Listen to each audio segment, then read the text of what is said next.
मंदिर के नाम पर ये जो राम का व्यापार, मोदी सरकार कोई भी चीजों में वादा करके वादा खिलाफी करना इनका मुख्य गारंटी है। भारत रत्न रेवड़ी के रूप में तो ये बांट रही है, पूरा देश देख लिया। किसान हर बातों में ये लोग जुमला दे देते हैं, 2 करोड़ नौकरियों के जुमला, 15-15 लाख हर लोगों के खाता में आने का।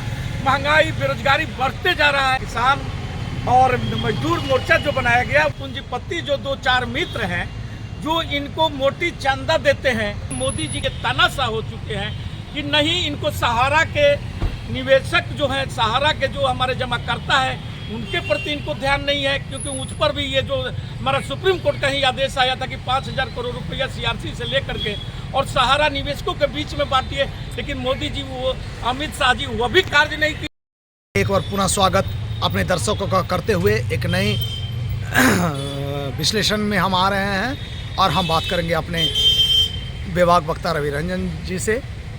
आज हमको इस बात पर सवाल है कि आखिर जहां 500 वर्ष पुराना रामलला मंदिर को बनाने के लिए उत्साहित हैं, आज भाजपा पूरी जान फूंक चुकी है और मंदिर का उद्घाटन हो गया।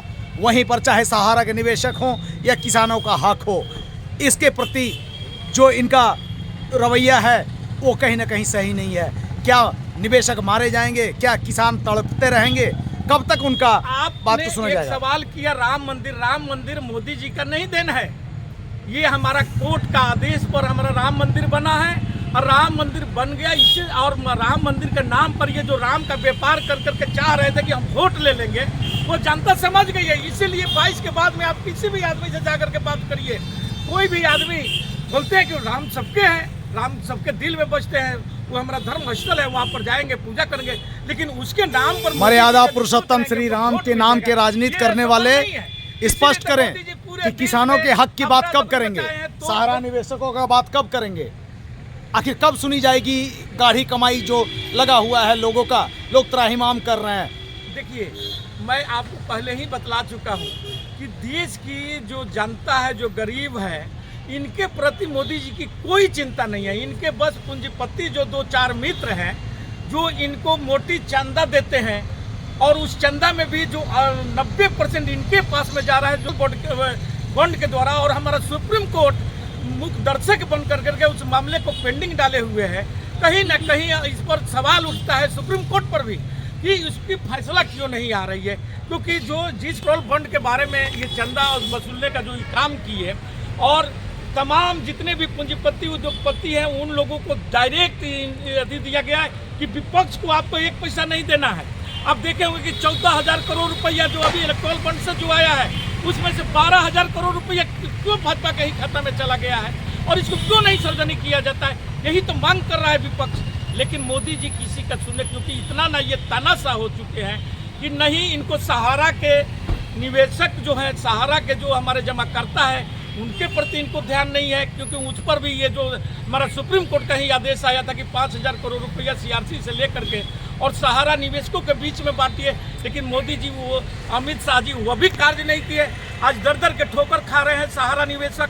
और उसके अलावा जो OSP था लोगों का, बूढ़े पेंशन के लेकर के या महिलाओं के पेंशन जो मिलता था, इन तमाम चीज़ों, मिलिट्री से रिटायर लोगों को जो मिलता था, इन तमाम चीज़ों को जो मोदी जी आज के दिन में रोक करके, और जनता यही जानना चाहती है कि आखिर के जो इतने टैक्स के पैसे आ रहे हैं, आप किसी स्टेटों को भी GST का पैसा नहीं दे रहे हैं। इन तमाम पैसे को आप ले जा करके अपने मित्र बंधुओं को जा करके उनको ऋण देते हैं और ऋण दे करके बाद में चंदा के रूप में सेटिंग करके और उनके लोन को माफ कर दिया जाता है। लेकिन किसान कर्ज में आत्महत्या कर रहे हैं। यही तो किसान में मांग कर रहे हैं कि आप पूंजीपति मित्रों को तो आप लोन माफ कर देते हैं, करोड़ों करोड़ लाखों लाख करोड़ रुपया का ऋण माफ कर दिया जा रहा है, लेकिन किसान का यदि कोई ऋण लिया है तो उनके घर पर रोज दिन छापा मारा जाता है, रोज दिन उनके यहाँ नोटिस भेजा जाता है। और किसानों के साथ में या तमाम आम लोगों के साथ में ये बोलते हैं कि जनधन खाता खुलवाए हैं। जनधन खाता खुलवाने में बतलाइए कि किसके पास में क्या पैसा गया।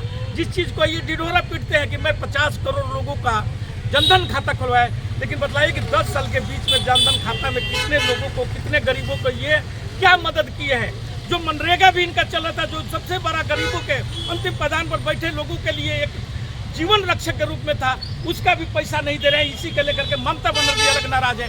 यानी तमाम स्टेटों में आपको पहले भी बतला एक शब्दों में सारांश कह सकते हैं सरकार ने भी कि मोदी सरकार कहीं ना कहीं जनता के साथ वादा खिलाफी कर रही है और आगे भी करती रहेगी। ये जनता के सुनने वाली सरकार नहीं है। इसका प्रमाण है चाहे किसानों का हक हो या सहारा निवेशकों का निवेश। आज गाढ़ी कमाई के लिए वो रोड में भटक रहे हैं, दिल्ली में इस ठंड कड़कड़ाती ठंड में वो धरना दे रहे हैं, पर उनका सुनने वाला कोई नहीं है। रामलला मंदिर से आज हमारे मर्यादा पुरुषोत्तम श्री राम हमारे आराध्य हैं, हमारे पूजनीय हैं, हम सनातनियों के आदर्श हैं, मगर कहीं ना कहीं हम किसानों के लिए सोचना होगा और सोचना होगा सहारा इंडिया के निवेशकों के लिए। इन्हीं बातों के साथ अपना वक्तव्य को हम समाप्त करते हैं। जय हिंद, जय भारत।